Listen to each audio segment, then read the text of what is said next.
Bonjour, que Dieu te bénisse aujourd'hui, que Dieu te bénisse, mon frère, ma soeur, que Dieu te bénisse, enfant de Dieu, que Dieu te bénisse, toi, disciple de Jésus-Christ, que Dieu te bénisse, toi, ambassadeur de Christ, que Dieu te bénisse, toi, adorateur de Dieu, et que Dieu te bénisse, toi, qui n'a pas encore connu le Seigneur Jésus, mais qui cependant veut le connaître, qui veut mettre ta confiance en lui, qui veut savoir comment t'adresser à lui, comment lui adresser tes prières et comment recevoir de lui, comment entrer en relation avec lui. Je viens aujourd'hui pour vous apporter quelques bonnes paroles, pour partager avec vous quelques bonnes paroles. Que Dieu vous bénisse aujourd'hui. Donc aujourd'hui, j'ai à cœur de vous parler sur le sujet de la prière aujourd'hui. Aujourd'hui, j'ai à cœur de vous parler sur le sujet de la prière. Je veux partager avec vous des principes importants pour prier avec efficacité et être entendu de Dieu et recevoir de lui. Donc, pour être efficace dans la prière, voici des choses que vous devez savoir. Voici des choses importantes pour être efficace dans la prière. Premièrement, notre prière doit s'adresser à Dieu. Notre prière doit s'adresser à Dieu. Toute prière doit être obligatoirement adressée à Dieu lui-même. Jésus nous a dit de prier au Père céleste en son nom, de se présenter à Dieu, le Père, dans la prière, de s'adresser au Créateur des cieux et de la terre, le Créateur de l'homme, le Dieu Tout-Puissant lui-même. C'est donc à Dieu que nous devons parler. C'est à Dieu que nous devons adresser nos prières. Nous devons nous adresser à Dieu, demander le pardon et confesser nos péchés à Dieu, demander de l'aide et du secours à Dieu, demander de l'instruction et de la sagesse et l'intelligence pour marcher d'une manière qui lui est agréable à Dieu lui-même. C'est à Dieu seul que nous devons prier et à personne d'autre. C'est l'Éternel seul qui est Dieu et c'est à lui seul que nous devons adresser nos prières, nos supplications, nos requêtes, nos demandes, notre adoration, nos louanges, nos remerciements. Jamais nous ne voyons un prophète ou un apôtre ou un prophète ou un disciple ou un adorateur quelconque prier à un autre qu'à Dieu dans les Saintes Écritures, dans la Bible. Donc prions au Père céleste et il nous écoutera et nous répondra. Il nous recevra favorablement, il sera content de communier avec nous et de nous aider et nous bénir et nous pardonner et nous répondre selon nos besoins et selon nos requêtes. Il est écrit dans Hébreux chapitre 4, verset 14, « Ainsi, puisque nous avons un grand souverain sacrificateur qui a traversé les cieux, Jésus, le Fils de Dieu, demeurons fermes dans la foi que nous professons, car nous n'avons pas un souverain sacrificateur qui ne puisse compatir à nos faiblesses. Au contraire, il a été tenté comme nous en toutes choses sans commettre de péché. Approchons-nous donc avec assurance du trône de la grâce, afin d'obtenir miséricorde et de trouver grâce pour être secourus dans nos besoins. » Donc ici, l'auteur du livre des Hébreux nous dit de nous approcher du trône de la grâce, c'est-à-dire du trône de Dieu. On s'approche du trône de Dieu dans la prière afin d'obtenir miséricorde et de trouver grâce pour être secourus dans nos besoins. Donc ici, on nous dit, les Saintes Écritures nous disent de nous approcher de Dieu, de prier à Dieu, d'adresser nos prières à Dieu, de s'adresser à Dieu, de parler à Dieu dans la prière. Et le Seigneur notre Dieu nous écoutera. Dans Matthieu chapitre 6, ce qu'on connaît comme étant la prière de notre Père, c'est-à-dire la prière que Jésus avait enseigné à ses disciples à prier, c'est-à-dire la façon de prier. C'était la façon que Jésus leur avait dit de prier. Dans Matthieu chapitre 6, verset 9, Jésus a dit, « Voici donc comment vous devez prier. Notre Père qui est aux cieux, que ton nom soit sanctifié, que ton règne vienne, que ta volonté soit faite sur la terre comme au ciel. » Ici, le Seigneur Jésus dit à ses disciples, donc à ses disciples de tous les temps, à quiconque veut s'approcher de Dieu, à quiconque le reçoit comme Seigneur et Sauveur, Jésus nous dit de nous adresser au Père céleste lui-même, de s'adresser à Dieu. Lorsqu'on prie, on prie à Dieu. et on dit, on s'adresse à Dieu le Père, notre Père, Père céleste, Dieu mon Père, je me présente devant toi dans le nom de Jésus, Père éternel, mon Dieu, mon Seigneur. Donc on s'adresse à Dieu, on prie à Dieu et toute prière doit être adressée bien sûr à Dieu et à personne d'autre qu'à Dieu. On ne prie à personne d'autre qu'à Dieu. C'est à Dieu seul qu'on doit adresser nos prières. Deuxièmement, on doit prier dans le nom de Jésus. Jésus a dit de prier au Père céleste en son nom et de demander en son nom. Donc lorsque nous nous présentons à Dieu dans la prière, lorsque nous nous présentons à Dieu dans la prière, nous devons nous présenter dans le nom de Jésus. Nous devons nous présenter parce que Jésus nous a ouvert la porte, parce que Jésus nous a ouvert la porte lui-même et nous donne accès librement au Père en son nom et à travers son sang précieux, versé à la croix pour nous donner accès et pour notre acceptation auprès de Dieu. Donc prions en son nom, prions dans le nom de Jésus. Et prier dans le nom de Jésus, c'est aussi demander selon sa parole et en accord avec son caractère et sa personnalité et basé sur son amour, basé sur l'amour de Jésus. Donc, prier au nom de Jésus, c'est prier au nom de Jésus, comme je le disais, c'est prier d'après sa parole, prier en accord avec le caractère de Jésus, selon la révélation qu'on a reçue de Jésus, selon la personnalité de Jésus, selon l'amour de Jésus qui nous a été manifesté. Prier en son nom, c'est aussi se présenter comme ayant revêtu Christ. Prier au nom de Jésus, c'est se présenter comme ayant revêtu Christ, comme la Bible nous dit de nous revêtir de Christ. Se présenter couvert par le sang de Jésus, se présentant couvert par le sang de Jésus. Et Dieu nous reçoit comme si nous étions Jésus lui-même. Dieu nous reçoit comme si nous étions Jésus lui-même. Et d'ailleurs, nous sommes des enfants de Dieu. Dieu nous a adoptés, Dieu nous a reçus comme ses enfants. Et Dieu nous recevra comme étant un enfant de Dieu, comme si Jésus lui-même se présentait à Dieu. Et on se présente couvert par le sang de Jésus.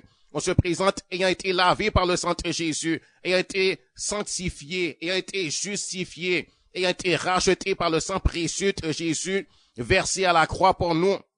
Prier dans le nom de Jésus, c'est prier selon l'autorité que Jésus nous a donnée, selon le droit que Jésus nous a donné. Il nous a dit qu'il nous donne droit, il nous donne accès auprès du Père en son nom. Il nous donne un libre accès. Et le libre accès nous a été donné à cause de son sang qui a été versé à la croix pour nous. Le ciel nous a été ouvert. Les portes du ciel nous sont grandes ouvertes parce que Jésus a versé son sang. C'est lorsque Jésus a versé son sang à la croix qu'alors tout homme de toute nation, de toute race et de tout peuple a eu accès auprès de Dieu. Et maintenant, nous sommes autorisés à nous approcher de Dieu. Maintenant, Dieu est prêt à nous recevoir. Dieu est prêt à nous accepter. Dieu, on a un accès spécial maintenant. C'est libre, c'est ouvert. Gloire à Dieu. Et tout le monde peut s'approcher de Dieu. On n'a pas besoin d'un médiateur. Et le médiateur, c'est Jésus lui-même. On n'a pas besoin d'un autre médiateur. On n'a pas besoin de quelqu'un d'autre pour aller prier à Dieu en notre nom. On n'a pas besoin de dire, et on n'a pas à dire, que telle personne intercède en ma faveur auprès du Père. On peut nous-mêmes s'approcher de Dieu. Quoique Dieu a dit qu'il est bon de prier les uns pour les autres, nous les vivants sur la terre, on peut prier les uns pour les autres, on peut adresser des prières et des requêtes et des supplications les uns pour les autres, bien sûr. Mais chacun de nous avons accès, chacun on a libre accès. On a tous libre accès, on n'a pas passé par le pasteur, l'apôtre, le prophète et l'évangéliste comme si c'est eux seulement qui auraient accès et comme si c'était eux seulement que Dieu écouterait. Dieu écoute la prière de tout le monde, de quiconque s'approche auprès de lui, dans le nom de Jésus, de quiconque s'approche par la foi, ayant mis sa confiance en Jésus le Rédempteur, en Jésus le Sauveur, en Jésus l'agneau de Dieu, immolé à la croix, c'est-à-dire Jésus qui était le véritable agneau, le véritable sacrifice, Jésus qui a offert sa vie afin qu'on puisse être sauvé, afin qu'on puisse être accepté de Dieu. Et son sang versé à la croix nous justifie, nous sanctifie. Le sang nous lave, le sang nous donne libre accès auprès de Dieu, le sang versé de Jésus. Gloire à Dieu, béni soit l'Éternel. Donc on prie dans le nom de Jésus On prie selon ce que Jésus a fait pour nous. Béni soit l'Éternel. On prie selon ce que Jésus est pour nous. Il est notre sauveur. Donc, on prie dans le nom de Jésus. On prie dans le nom de notre Rédempteur. On prie dans le nom de Dieu, notre sauveur, de Jésus, notre sauveur. On prie dans le nom de Jésus, Jésus qui nous aime. On prie dans le nom de Jésus qui nous a dit lui-même de nous approcher du trône de sa grâce. Béni soit l'Éternel. Gloire à Dieu. Alléluia. Merci Seigneur. Merci Jésus, gloire à toi Seigneur, louange à toi mon Dieu. Le Seigneur est merveilleux, gloire à Dieu. Et Jésus a dit de prier en son nom. Et Jésus a dit de nous présenter en son nom, gloire à Dieu. Dans Jean chapitre 14, verset 12, Jésus a dit, en vérité, je vous le dis, celui qui croit en moi fera aussi les œuvres que je fais, et il en fera de plus grandes parce que je m'en vais au Père, et tout ce que vous demanderez en mon nom, je le ferai, afin que le Père soit glorifié dans le Fils. Si vous demandez quelque chose en mon nom, je le ferai. Gloire à Dieu. Alléluia. Dans Jean chapitre 16, verset 23, Jésus nous dit, en ce jour, vous ne m'interrogerez plus sur rien. En vérité, je vous le dis, ce que vous demanderez au Père, il vous le donnera en mon nom. Jusqu'à présent, vous n'avez rien demandé en mon nom. Demandez et vous recevrez, afin que votre joie soit parfaite. Je vous ai dit ces choses en parabole. L'heure vient où je ne vous parlerai plus en parabole, mais où je vous parlerai ouvertement du Père. En ce jour, vous demanderez en mon nom, et je ne dis pas que je prierai le Père pour vous, car le Père lui-même vous aime, parce que vous m'avez aimé, et que vous avez cru que je suis sorti de Dieu. Donc Jésus nous dit de demander en son nom. Demandez en son nom. Donc, demandons en son nom. Mettons-nous à l'aise avec Dieu. Ne nous gênons pas de nous approcher de Dieu et de demander dans le nom de Jésus. Et Jésus est assis à la droite du trône de Dieu. Et d'ailleurs, Jésus est assis directement sur le trône de Dieu parce que Jésus est Dieu lui-même. Jésus est Dieu lui-même. C'est un seul Dieu qui s'est manifesté en trois personnes. Mais c'est un seul Seigneur, un seul Dieu. Gloire à l'Éternel. Jésus est Dieu sauveur. Jésus est appelé admirable, conseiller, Dieu puissant, Père éternel, prince de la paix, selon Isaïe chapitre 9, versets 5 et 6. Jésus est appelé Emmanuel, Dieu avec nous. Jésus est le sauveur. Or, Dieu a dit qu'il y a un seul sauveur. Donc, si Jésus s'appelle le sauveur et qu'il est véritablement le sauveur, eh bien, Jésus est Dieu. Donc, approchons-nous du trône de Dieu dans le nom de Jésus, selon le droit que Jésus nous a donné de nous approcher. Jésus nous a donné le droit. Jésus nous a donné libre accès. Jésus est mort à la croix pour ça. Il a fallu qu'il meure pour cela. Il a fallu qu'il donne sa vie pour cela. Il a pris nos châtiments, notre condamnation, et maintenant, il nous donne le droit de nous approcher de Dieu. Donc, mettons-nous à l'aise et sachons que Dieu nous aime et qu'il est prêt à nous écouter, à nous recevoir. Béni soit l'Éternel. Troisièmement, il faut plaider le sang versé de Jésus, le sang du sacrifice. Tout ce que nous recevons de Dieu, c'est à cause de ce que Jésus a fait pour nous. Tout ce que nous recevons de Dieu, c'est à cause de ce que Jésus a fait pour nous. Nous devons plaider ce que Jésus a fait pour nous à la croix. Nous devons nous approcher et dire, Seigneur, je viens à travers le sang versé de Jésus. Je viens à travers le sang versé de Jésus. Jésus est mort à la croix pour moi. Père, je viens couvert par le sang de Jésus. Père, je bénis ton nom pour le sang versé de Jésus. Mon Dieu, je t'aime et je te loue et je t'adore, Seigneur. Et Seigneur éternel, mon Dieu, je ne plaide pas mes propres mérites, mais je plaide le sang de Jésus. Je plaide le sang de Jésus. Je suis sanctifié. Je suis justifié par le sang précieux de Jésus. Je suis racheté. Je suis ton enfant maintenant. Et Père, je me présente à toi étant ton enfant, étant ton disciple, étant ton ambassadeur, un ambassadeur de Christ, étant un adorateur et étant, Seigneur, un sacrificateur selon la nouvelle alliance, parce que la Bible dit que nous sommes un sacerdoce royal. Nous sommes un peuple saint, un peuple acquis par le sang précieux de Jésus pour annoncer les vertus de Dieu, pour annoncer les bontés de Dieu, pour annoncer son amour à toutes les nations, à tous les peuples, pour parler de Dieu, pour dire à tout le monde que Dieu aime, nous les hommes de toute race, de tout peuple, de toute nation, et que Dieu nous appelle tout le monde à se réconcilier avec Dieu. Béni soit l'Éternel. Gloire à Dieu, on a reçu l'adoption par le sang de Jésus. On a reçu la rédemption par le sang de Jésus. On a été justifiés. C'est-à-dire devant Dieu, nous sommes des justes. Nous sommes justes pas de notre propre justice, mais de la justice de Jésus qui nous a été imputée. Jésus a pris nos châtiments et il nous donne sa justice. Il nous impute sa justice. Il nous impute sa justice, son innocence. Devant Dieu, on est droit. Devant Dieu, nous sommes justes devant Dieu et Dieu nous écoute. Et on n'a pas à avoir honte devant Dieu. On n'a pas à être gêné devant Dieu. On n'a pas à se sentir indigne devant Dieu. Mais on peut et on doit se sentir tout à fait à l'aise devant Dieu, étant justifié, étant sanctifié. Il n'y a pas de condamnation, il n'y a plus de condamnation pour nous. Il n'y a plus de châtiment, il n'y a pas à avoir peur de Dieu. Au contraire, on s'approche avec assurance du trône de la grâce. Dans Romains chapitre 3, il est écrit, dans Romains chapitre 3, verset 20, il est écrit, nul ne sera justifié devant Dieu par les œuvres de la loi, puisque c'est par la loi que vient la connaissance du péché.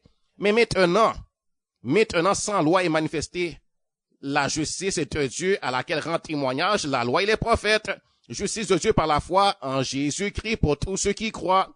Il n'y a point de distinction, car tous ont péché et sont privés de la gloire de Dieu, et ils sont gratuitement justifiés par sa grâce, par le moyen de la rédemption qui est en Jésus-Christ. C'est lui que Dieu a destiné par son sang à être pour ceux qui croiraient victime propitiatoire, afin de montrer sa justice, parce qu'il avait laissé impunis les péchés commis auparavant au temps de sa patience. Alléluia, gloire à Dieu, afin, dis-je, te montrer dans le temps présent, afin de montrer sa justice dans le temps présent, de manière à être juste tout en justifiant celui qui a la foi en Jésus-Christ. Dans Romains chapitre 5, verset 6, il est écrit, car lorsque nous étions encore sans force, Christ, notre Seigneur Jésus-Christ, au temps marqué, est mort pour des impies. À peine mourrait-on pour un juste. Quelqu'un peut-être mourrait-il pour un homme de bien. Mais Dieu prouve son amour envers nous, en ce que lorsque nous étions encore des pécheurs, Christ est mort pour nous. À plus forte raison donc, maintenant que nous sommes justifiés par son sang, serons-nous sauvés par lui de la colère. Car si, lorsque nous étions ennemis, nous avons été réconciliés avec Dieu par la mort de son Fils, Jésus, à plus forte raison, étant réconciliés, serons-nous sauvés par sa vie. Alléluia, gloire à Dieu. Donc on s'approche de Dieu et on plaide le sang versé de Jésus. Alléluia. On s'approche, sachant que on est reçu de Dieu à cause du sang versé de Jésus. Quatrièmement, la foi. Donc il nous faut prier avec foi et marcher par la foi. Il nous faut marcher dans la foi. Il faut marcher avec confiance en Dieu. Il faut marcher avec la confiance en Dieu dans notre cœur, dans notre âme, dans notre esprit. Il faut marcher avec confiance en Dieu. Il faut croire Dieu, avoir foi en Dieu, c'est croire sa parole, croire les saintes écritures et marcher avec assurance, avec l'assurance que la parole de Dieu est vraie et certaine et la parole de Dieu s'accomplira. Lisez Hébreux chapitre 11. Hébreux chapitre 11, la Bible nous dit que sans la foi, il est impossible de lui être agréable. Sans la foi, il est impossible d'être agréable à Dieu. Et donc, quand nous prions avec foi. Nous prions avec foi, nous devons croire le Seigneur, avoir confiance en lui, croire sa parole et ne pas douter de lui. On doit aller à lui avec foi. Béni soit l'Éternel, gloire à Dieu. Cinquièmement, l'amour. Dieu nous commande d'aimer Dieu. C'est le premier commandement. Et d'aimer l'homme notre prochain. Dieu nous dit d'aimer l'Éternel notre Dieu de tout notre cœur, de toute notre âme et de toute notre force et d'aimer notre prochain comme nous-mêmes. Et pour les disciples de Jésus-Christ, Jésus nous a dit qu'il nous donne un nouveau commandement. Il nous dit de nous aimer les uns les autres de la façon qu'il nous a aimés, de nous aimer les uns les autres comme il nous a aimés. C'est-à-dire de la façon qu'on a vu que Jésus a aimé ses disciples, c'est de cette façon-là que nous devons nous aimer. Et Jésus a tellement aimé ses disciples qu'il était même prêt à mourir pour eux. Et il est mort pour eux. Jésus a aimé d'une façon merveilleuse. Nous devons nous aimer à la façon que Jésus nous aime, avec l'amour de Dieu. Nous devons nous aimer les uns les autres comme Dieu nous a aimés. Lisez 1 Corinthiens chapitre 13, le chapitre le chapitre sur l'amour. Le chapitre sur l'amour, 1 Corinthiens chapitre 13. Donc, nous devons marcher dans l'amour si nous voulons que Dieu écoute nos prières. Parce que sans l'amour, il n'y a pas, sans l'amour, si nous ne marchons pas dans l'amour, Dieu ne pourra pas nous exaucer, il ne pourra pas nous entendre. Parce que sans l'amour, la foi est vaine. Sans l'amour, notre foi est vaine. Il n'y a pas de véritable foi s'il n'y a pas d'amour. Donc, nous devons marcher dans l'amour. Béni soit l'Éternel. Sixièmement, l'espérance. Quand nous prions, nous devons croire que nous avons reçu par la foi. Quand nous prions et que nous avons demandé quelque chose à Dieu, nous devons croire que nous avons reçu par la foi et que la chose s'accomplira. Nous devons être dans l'attente joyeuse de l'accomplissement. Nous devons marcher avec confiance et assurance que Dieu nous exauce et être persuadés et convaincus de la promesse de Dieu et de son accomplissement, comme l'était Abraham à propos de la promesse de Dieu de lui donner un fils, comme Dieu lui avait promis. Comme Dieu lui avait promis. Nous devons faire des préparations. Nous devons faire des préparations. Lorsqu'on demande quelque chose à Dieu, on croit qu'on l'a reçu et ensuite il faut faire des préparations. Par exemple, si une sœur est stérile et demande à Dieu un enfant, alors la sœur doit croire avoir reçu par la foi et commencer à faire des préparations pour la naissance de son enfant. La sœur devrait commencer à prier, par exemple, pour son enfant à naître bientôt et demander des choses spécifiques à Dieu pour cet enfant en préparation de l'avenir de cet enfant. Donc, priez pour cet enfant, demandez à Dieu, Seigneur, que mon enfant soit rempli de foi. Je veux que mon enfant soit un homme de foi, que cet enfant ait confiance en l'Éternel. Je veux que cet enfant serve l'Éternel de tout son cœur, de toute son âme, de toute sa force. Je veux que cet enfant, Seigneur, soit rempli de foi, que ce soit un homme de foi, Seigneur. Que cet enfant soit rempli d'amour. Donne-lui de l'intelligence à mon enfant à naître bientôt. L'enfant, Seigneur, éternel, mon Dieu, que je t'ai demandé et que je sais, Seigneur, que tu me donnes par la foi. Remplis mon enfant de ton amour, Seigneur. Je désire qu'il soit rempli de cet esprit. J'aimerais qu'il soit rempli de cet esprit, même dès le sein maternel. Seigneur, je désire que cet enfant soit ton disciple, ton serviteur, Seigneur. Je veux qu'il soit sauvé, mon Dieu. Seigneur, que cet enfant, Seigneur, sera sauvé, qu'il mettra sa confiance en toi, Seigneur, lorsqu'il naîtra, Seigneur. Et on peut demander à Dieu toutes sortes de bonnes choses, que mon enfant soit intelligent, que mon enfant soit plein de sagesse. Je te demande l'intelligence pour mon enfant. Je te demande la sagesse pour mon enfant. Je te demande, Seigneur éternel, mon Dieu, j'aimerais que mon enfant ait des dons pour la musique, car j'aime la musique. J'aimerais que mon enfant, Seigneur éternel, mon Dieu, chante à ta gloire, Seigneur, qui chante tes louanges. Seigneur, que ce soit un vrai adorateur, cet enfant-là. Seigneur, oh Dieu, que le diable ne trouvera pas place dans son cœur. Que cet enfant-là ne sera pas un rebelle, mais que cet enfant, Seigneur, sera doux, un enfant paisible, un enfant tranquille, Seigneur, un enfant au cœur paisible, qui aimera son prochain, qui aimera l'homme son prochain, qui aimera son père, sa maman, qui sera plein d'affection. Je désire un enfant affectueux, mon Dieu, et prier pour cet enfant, et croire que Dieu nous exauce, croire que, oui, Dieu nous entend, et Dieu sera honoré, même compris de la sorte. Dieu sera honoré, il sera content de cela. Faites comme Anne, par exemple. Anne, la mère de Samuel, qui avait demandé à Dieu un enfant. Elle a cru que Dieu lui donne un enfant et elle a fait des promesses à Dieu. Elle s'était même engagée avec Dieu. Elle a dit, Seigneur, si tu me donnes un enfant, eh bien, je le consacrerai à toi, etc. Et Dieu lui a donné un enfant et elle a fait exactement ce qu'elle s'était engagée à faire. Donc, priez pour votre enfant. Il est bon de prier pour votre enfant et je vous encourage à prier pour votre enfant. Si tu es stérile et tu as demandé à Dieu, crois que Dieu t'a entendu, que Dieu t'exauce. Et maintenant, commence à faire des préparations pour ton enfant. Commence par exemple à acheter du matériel de bébé pour ton enfant. Achète par la foi. Croyant que Dieu t'a entendu, Dieu t'exauce. Eh bien, par la foi, tu commences à acheter du matériel de bébé pour ton enfant. Tu commences à acheter des petites choses. Tu commences à acheter des petites choses, tu commences à te préparer et tu commences à dire, Dieu me donnera un enfant bientôt. Je bénis l'Éternel pour l'enfant que Dieu me donnera. Tu commences à dire, je sais que le Seigneur m'a exaucé. J'aurai un enfant. Bénis soit l'Éternel pour l'enfant et tu commences à remercier le Seigneur. Merci Seigneur pour mon enfant. Merci pour l'enfant qui me naîtra. Bénis soit l'Éternel, gloire à Dieu. Et tu commences à remercier le Seigneur. Tu loues le Seigneur.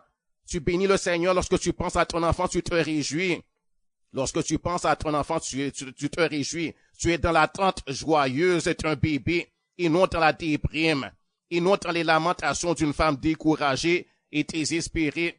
Tu cesses les lamentations si tu te lamentais, si tu te plaignais pour dire pourquoi j'ai pas un enfant, quand est-ce que j'aurai un enfant, est-ce que je n'aurai jamais un enfant, est-ce que je peux pas avoir un enfant moi? Non, tu commences à te réjouir et tu commences à dire merci Seigneur, j'aurai un enfant, merci Seigneur pour l'enfant, merci Seigneur pour l'enfant que tu me donneras, l'enfant qui viendra dans mon sein, merci pour cet enfant Seigneur, merci pour cet enfant Seigneur, et tu commences à faire tes préparations, tu fais tout ce que tu te prépares pour ton enfant. Tu te prépares et tu te réjouis, tu te rends gloire à Dieu, tu pries pour ton enfant. Tu pries pour ton enfant et tu es dans l'attente et tu sais que Dieu t'a exaucé et tu sais que bientôt il y aura l'accomplissement. Tu ne connais pas exactement le temps. Tu ne connais pas exactement le temps, à moins que Dieu te le dise clairement. Mais sinon, tu ne connais pas le temps, mais seulement tu sais que tu auras un enfant. Tu sais que tu auras un enfant. Béni soit l'Éternel. Jésus a dit dans Marc chapitre 11, verset 22. Il est écrit dans Marc chapitre 11, verset 22. Jésus prit la parole et leur dit, ayez foi en Dieu. Je vous le dis en vérité, si quelqu'un dit à cette montagne, ôte-toi de là et jette-toi dans la mer. Et s'il ne doute point en son cœur, mais croit que ce qu'il dit arrive, il le verra s'accomplir. C'est pourquoi je vous dis, tout ce que vous demanderez en priant, croyez que vous l'avez reçu et vous le verrez s'accomplir. Ça, c'est la parole de Jésus lui-même. Septièmement, il faut prier avec la parole de Dieu dans la bouche. Il faut prier avec la parole de Dieu à la bouche. Il nous faut prier avec la parole de Dieu à la bouche. Il faut confesser la parole de Dieu lorsqu'on prie. Lorsqu'on prie, on confesse la parole de Dieu. On proclame les promesses bibliques, les promesses que Dieu nous a faites dans la Bible. On proclame ce qui est écrit. On dit, Seigneur, il est écrit. On prie en accord avec les enseignements bibliques, les enseignements de Jésus et de ses prophètes et de ses apôtres écrites dans la Bible. On prête la parole de Dieu à la bouche. Et même il y a des prières déjà même écrites dans la Bible. On prie avec ces prières, on peut les personnaliser. On prête la parole de Dieu à la bouche. Il y a certains psaumes, on peut les prier. Psaume 91, on personnalise le psaume. Et on prie, par exemple, le psaume 91, celui qui demeure sous la brise du Très-Haut. Il dit, Seigneur, je demeure sous la brise du Très-Haut. Je repose, Seigneur, à l'ombre du Tout-Puissant. Je demeure sous ta protection, Seigneur. Seigneur, tu es mon refuge et ma forteresse. Tu es mon Dieu à qui je me confie. Aucun malheur ne m'arrivera. Aucun fléau ne s'approchera de moi. Aucune maladie, aucune contagion ne pénétrera en moi. Au nom de Jésus, tu me protèges, Seigneur, tu me gardes. Et donc, on personnalise les psaumes.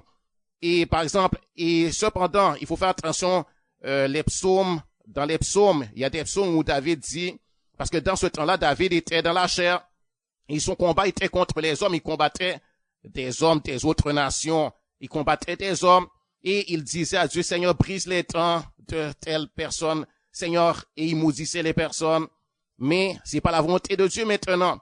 Notre combat, la Bible dit que nous combattons contre les esprits malins dans les lieux célestes.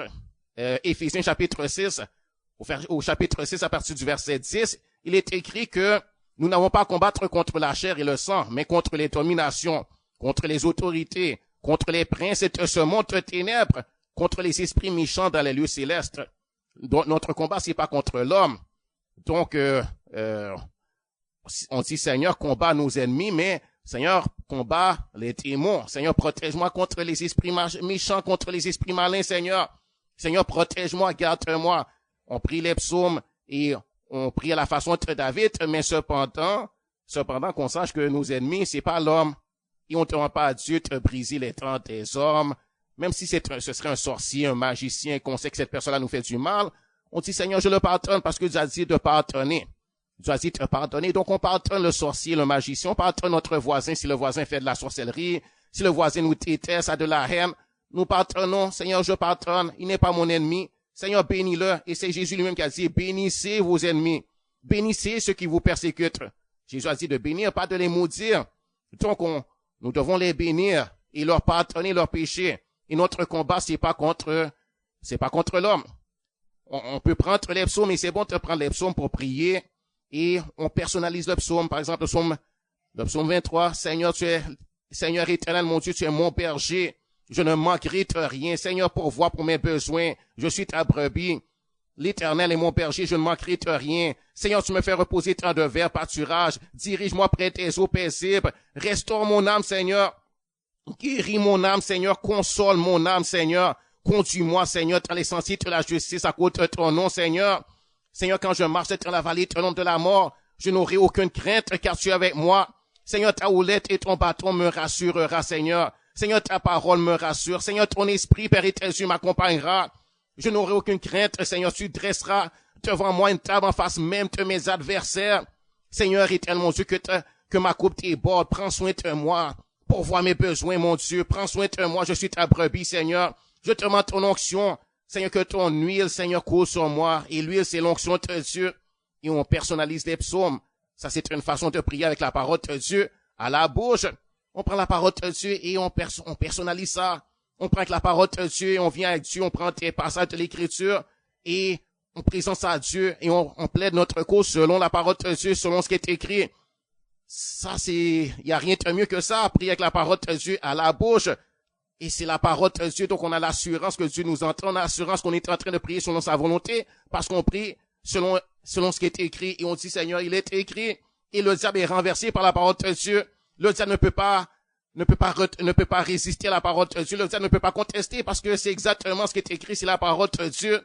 Béni soit l'Éternel. Donc, prier avec la parole de Dieu, avec la parole de Dieu, à la bouche, avec ce qui est écrit, disant, il est écrit, Seigneur. Il est écrit, on plaide notre cause avec la parole de Dieu. Et soyons sûrs que Dieu nous écoutera, Dieu nous répondra. Et il y a des prières déjà préparées dans la Bible. Par exemple, Éphésiens chapitre 1, où l'apôtre Paul prie pour les Éphésiens. Et il dit que l'Éternel vous donne un esprit de sagesse et de révélation dans sa connaissance, qu'il illumine les yeux de votre cœur. Je prie qu'il illumine les yeux de votre cœur, qu'il vous donne un esprit de sagesse et de révélation dans sa connaissance, qu'il illumine les yeux de votre cœur afin que vous sachiez quelle est l'espérance qui s'attache à son appel, quelle est la richesse de la gloire de son héritage qui nous réserve à nous les saints, et quelle est envers nous qui croyons l'infinie grandeur de sa puissance, se manifestant avec efficacité par la vertu de sa force. Donc dans Éphésiens chapitre 1, il y a une prière, l'apôtre Paul dit, je prie à Dieu pour vous telle et telle chose. Donc on personnalise ça, on prie exactement la même chose pour nous-mêmes. Et on peut aussi prier la même chose pour nos frères, pour nos sœurs, pour notre pasteur, pour n'importe quel enfant de Dieu. Éphésiens chapitre 1, il y a une prière déjà préparée. Éphésiens chapitre 3, il y en a un. Colossiens chapitre 1 aussi, je pense qu'il y en a un. Et si vous allez sur le site web gédéonchampion.com, vous allez trouver de ce genre de prière. Et un modèle de prière, on peut prier exactement ça. Et on sait qu'on prie selon la volonté de Dieu parce que c'est la parole de Dieu. Donc prier avec la parole de Dieu à la bouche. Gloire au Seigneur, ça c'est l'intelligence. Ça c'est une grande sagesse que de faire ça. Huitièmement, il nous faut pardonner. Il nous faut pardonner et demander pardon. Il nous faut pardonner l'homme notre prochain et demander pardon à Dieu notre Père pour nos propres péchés. Demander pardon à Dieu notre Père pour nos propres péchés commis à l'égard de Dieu, commis à l'égard de notre prochain. On sait que pécher contre notre prochain, c'est pécher aussi contre Dieu. Donc on demande pardon, il nous faut demander pardon à Dieu pour nos péchés lorsque on se présente à Dieu dans la prière. Et c'est Jésus lui-même qui a dit, lorsque vous priez, dites, notre Père qui est aux cieux, que ton nom soit sanctifié, que ton règne vienne, que ta volonté soit faite sur la terre comme au ciel. Donne-nous aujourd'hui notre pain quotidien. Pardonne-nous nos offenses, comme nous aussi nous pardonnons à ceux qui nous ont offensés. Donc, on nous dit de demander pardon. Donc, il nous faut reconnaître nos fautes, nos péchés, nos iniquités à Dieu. Il nous faut les confesser à Dieu et dire, Seigneur, je reconnais ces péchés-là, et lui demander de nous pardonner et de les effacer de son livre, disant, Seigneur, pardonne-moi, d'avoir menti, d'avoir trompé, d'avoir été arrogant, d'avoir été orgueilleux. Pardonne-moi, Seigneur, et tes yeux d'avoir fait du mal à mon frère, à ma sœur, à mon père, à ma mère, à n'importe qui, on demande pardon. Seigneur, pardonne-moi, Seigneur. Pardonne-moi, Seigneur, efface. Pardonne à cause du sang versé de Jésus. Pardonne, Seigneur. Pardonne-moi, Seigneur, Jésus est mort à la croix pour moi, pour obtenir mon pardon. On demande pardon à Dieu et on sait que Dieu nous pardonne. Et il nous faut aussi pardonner l'homme, notre prochain. C'est requis et c'est indispensable. C'est obligatoire de pardonner l'homme, notre prochain. Il nous faut pardonner parce que Jésus l'a dit. Dans Matthieu chapitre 6, Jésus a dit, voici donc comment vous devez prier. Notre Père qui est aux cieux, que ton nom soit sanctifié, que ton règne vienne, que ta volonté soit faite sur la terre comme au ciel. Donne-nous aujourd'hui notre pain quotidien. Pardonne-nous nos offenses, comme nous aussi nous pardonnons à ceux qui nous ont offensés. Et il nous dit un peu plus loin, si vous ne pardonnez pas aux hommes leurs offenses, votre Père céleste ne vous pardonnera pas aussi. Mais si vous pardonnez aux hommes, votre Père, mais si vous ne pardonnez pas aux hommes, votre Père ne vous pardonnera pas non plus vos offenses. Donc il nous a dit, si vous pardonnez aux hommes leurs offenses, votre Père céleste vous pardonnera aussi. Mais si vous ne pardonnez pas aux hommes, votre Père ne vous pardonnera pas non plus vos offenses, vos péchés, vos iniquités, vos transgressions, etc. Donc, c'est clairement écrit. Il faut pas jouer avec ça. Il faut l'accepter et être rapide à pardonner.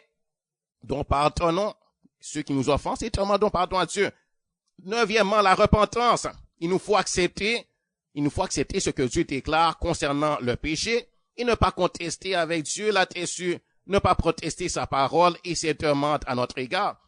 Il nous faut changer de pensée, d'attitude et se mettre en accord avec ce que Dieu dit. Et si Dieu déclare une chose péché, il faut l'appeler péché. Par exemple, concernant la fornication, Dieu dit qu'il est défendu à un homme de coucher avec une femme s'ils ne sont pas mariés l'un à l'autre. Les relations sexuelles avant le mariage ou sans mariage sont interdites. C'est appelé péché. Lorsqu'on vient à Jésus et qu'on apprend que c'est péché, alors si nous sommes en train de le faire, il faut s'en repentir. Il faut accepter que c'est péché et cesser de le faire. Il faut s'en détourner. Il faut résister au péché et demander pardon à Dieu. Voilà la repentance. Il nous faut nous repentir. C'est requis de Dieu. Dieu nous le commande.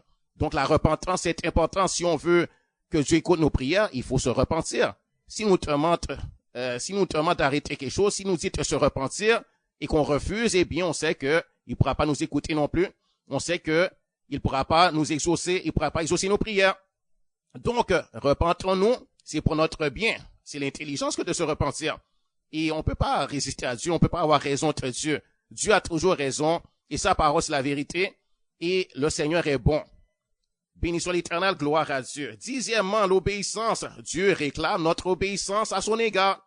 Il nous faut être humble et obéir à Dieu avec simplicité de cœur. Donc Dieu réclame notre obéissance. C'est important, car si nous sommes désobéissants, notre désobéissance est un obstacle à notre prière. Notre désobéissance rend notre prière inefficace. Notre désobéissance nous empêche d'être bénis. Notre désobéissance nous empêche de prospérer. Notre désobéissance nous empêche d'être guéris. Notre désobéissance nous empêche de recevoir. La bénédiction ne peut pas couler. Il y a un bloc. Et c'est notre désobéissance, c'est notre propre désobéissance qui nous fait du mal. Donc, soyons obéissants. Gloire au Seigneur. Onzièmement, recevoir le Saint-Esprit. Recevoir le Saint-Esprit après avoir cru. Donc, Jésus avait promis aux disciples de leur envoyer le Saint-Esprit, l'Esprit de vérité qui les conduirait dans toute la vérité et leur enseignerait toutes choses. Donc, il est important de le recevoir, de recevoir le Saint-Esprit, de demander au Seigneur de nous remplir de son Saint-Esprit. Il est important de rechercher le Saint-Esprit, de chercher toujours à être plus rempli de l'Esprit de Dieu, l'Esprit de sagesse, l'Esprit de révélation, le Saint-Esprit, l'Esprit de Dieu. Cherchons et demandons au Seigneur le Saint-Esprit, plus du Saint-Esprit. Et aussi, demandons au Seigneur d'être baptisé du Saint-Esprit, parce que la Bible nous parle du baptême du Saint-Esprit et de feu. Et c'est Jésus lui-même qui l'a promis.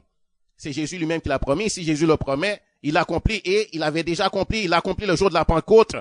Et le baptême du Saint-Esprit, c'est pour les chrétiens de tout temps. C'était pas seulement pour les premiers disciples, pour les 120 seulement qui étaient dans la chambre haute, mais c'est pour tous les chrétiens de tous les temps. Jésus a promis de les baptiser du Saint-Esprit. Jésus avait dit, je vous enverrai le Saint-Esprit, je vous enverrai une puissance, le Saint-Esprit survenant sur vous. Et vous serez mes témoins dans la Judée, dans la Samarie, et jusqu'aux extrémités de la terre. Dans Actes chapitre 1 verset 8, c'est écrit ça. Et si vous avez déjà reçu le baptême du Saint-Esprit avec l'évidence du parler en langue, alors utilisez ce don ce don de Dieu et prier en langue comme l'apôtre Paul et Dieu le recommande aux disciples. Priez en d'autres langues. C'est important de le faire.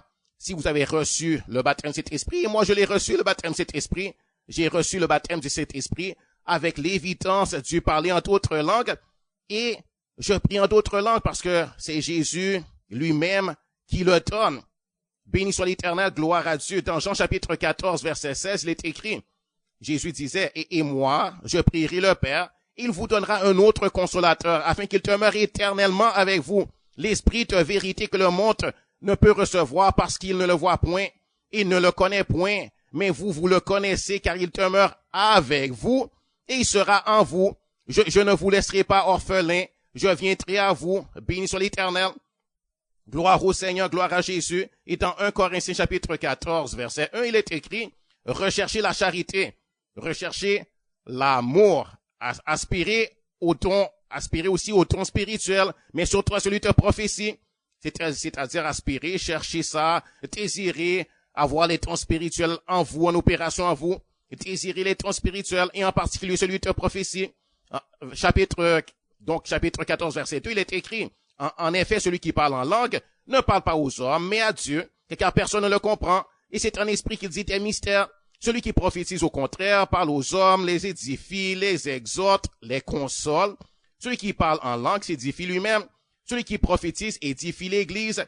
Je disais que vous parliez tous en langue, mais encore plus que vous prophétisiez. Celui qui prophétise est plus grand que celui qui parle en langue, à moins que ce dernier n'interprète, pour que l'Église en reçoive de l'édification. Béni soit l'Éternel, gloire à Dieu, gloire au Seigneur, alléluia, merci Seigneur, merci Jésus, merci Seigneur, merci mon Dieu, merci Papa, béni soit l'Éternel, gloire à Dieu, gloire au Seigneur, alléluia, le Seigneur est bon, béni soit l'Éternel. Et une dernière chose, recevez l'onction du Saint-Esprit, recevez l'onction du Saint-Esprit, demandez à Dieu l'onction va vous enseigner, l'onction va vous conduire dans toute la vérité comme Jésus l'a dit. Béni soit l'Éternel. Donc, voici ce que j'avais à cœur de vous partager aujourd'hui. Que Dieu vous bénisse. Que Dieu vous bénisse. Que l'Éternel vous bénisse. La première chose, la chose la plus importante, c'est de recevoir le salut. Le salut de votre âme. Si vous n'avez pas encore cru au Seigneur Jésus, si vous n'avez pas encore demandé à Dieu de sauver votre âme, eh bien, faites-le. Recevez Jésus comme votre Seigneur et Sauveur. Et pour vous qui êtes des enfants de Dieu parce que vous avez reçu Jésus comme votre Seigneur et Sauveur, et l'Esprit de Dieu habite en vous.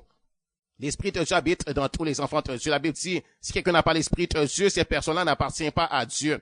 Donc, dès qu'on a reçu Jésus comme notre Seigneur et Sauveur, et que nous sommes nés de nouveau, nous sommes régénérés par le Saint-Esprit, l'Esprit de Dieu habite en nous. L'Esprit de Dieu habite en nous, quoique nous pouvons en recevoir plus. C'est comme un verre qu'on commence à remplir, et le verre, dès qu'on met un peu d'eau, il y en a, l'eau est déjà là, il y a déjà de l'eau, et plus on peut verser encore plus d'eau et verser, jusqu'à ce que le verre déborde. Donc, le baptême de cet esprit, c'est comme lorsque le verre déborde, on a versé, le Saint-Esprit, la Bible dit, c'est comme un fleuve. Jésus a dit, celui qui le recevra, des fleuves d'eau vive couleront de son sein. Des fleuves d'eau vive, et les fleuves d'eau vive, on sait que c'est le Saint-Esprit. Donc, le Saint-Esprit, Dieu verse. C'est pour ça que la Bible dit, ils étaient remplis du Saint-Esprit.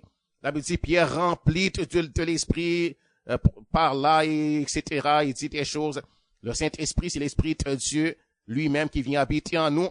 C'est l'Esprit de Jésus que Jésus a promis de nous envoyer. Et Jésus avait dit, je m'en vais, mais je reviendrai et je serai avec vous tous les jours jusqu'à la fin du monde. Donc, comment Jésus est avec nous tous les jours? C'est le Saint-Esprit, c'est son Esprit, qui est l'Esprit de Jésus qui vient habiter en nous. Et donc, c'est Jésus qui est toujours avec nous, par le Saint-Esprit, par son Esprit qui habite en nous. Et la Bible le dit, ne savez-vous pas que vous êtes le temple de Dieu et que l'Esprit de Dieu habite en vous? L'Esprit de Dieu qui habite en nous, mais c'est le Saint-Esprit, l'Esprit du Seigneur lui-même. Gloire à Dieu, gloire au Seigneur. Donc, dès qu'on a reçu Jésus, eh bien, on a été régénérés, on a été transformés. Nos noms sont inscrits dans le livre de vie de l'agneau. Et on peut s'appeler enfant de Dieu et Dieu nous reconnaît comme son enfant par adoption. Et nos péchés sont pardonnés, c'est effacé des livres de Dieu. Il n'y a plus rien de retenu contre nous. Nous sommes son enfant, l'enfant du Père, l'enfant du roi. Et nous devenons des princes, bénis soit l'Éternel. Et après, Dieu veut qu'on cherche plus, qu'on cherche le baptême du Saint-Esprit, c'est-à-dire à déborder du Saint-Esprit et à parler en d'autres langues. Et Dieu peut ainsi plus nous utiliser. Et Dieu veut qu'on cherche les dons spirituels, qu'on aspire aux dons spirituels. Et Dieu veut qu'on marche dans l'amour. Et Dieu veut qu'on porte le fruit de l'Esprit. Le fruit de l'Esprit qui est l'amour, la joie, la paix, la patience, la bonté, la bienveillance, la douceur. Dieu veut qu'on porte beaucoup de fruits. Dieu veut que nous prions au Seigneur et nous recevrons. Dieu veut qu'on se remplisse de la parole de Dieu. Dieu veut qu'on se remplisse de la parole de Dieu. Dieu veut qu'on cherche plus, on cherche les enseignements, on cherche à comprendre. Dieu veut qu'on vienne à lui. Dieu veut qu'on s'assemble ensemble dans nos assemblées d'église. Béni soit l'Éternel. Donc que le Seigneur vous bénisse et priez au Seigneur et Dieu vous exaucera. Dieu veut que vous soyez efficaces dans la prière. Dieu veut que vous demandiez et que vous receviez afin que votre joie soit parfaite. C'est écrit. Béni soit Dieu, gloire à Dieu. Alors, que le Seigneur vous bénisse et bonne journée.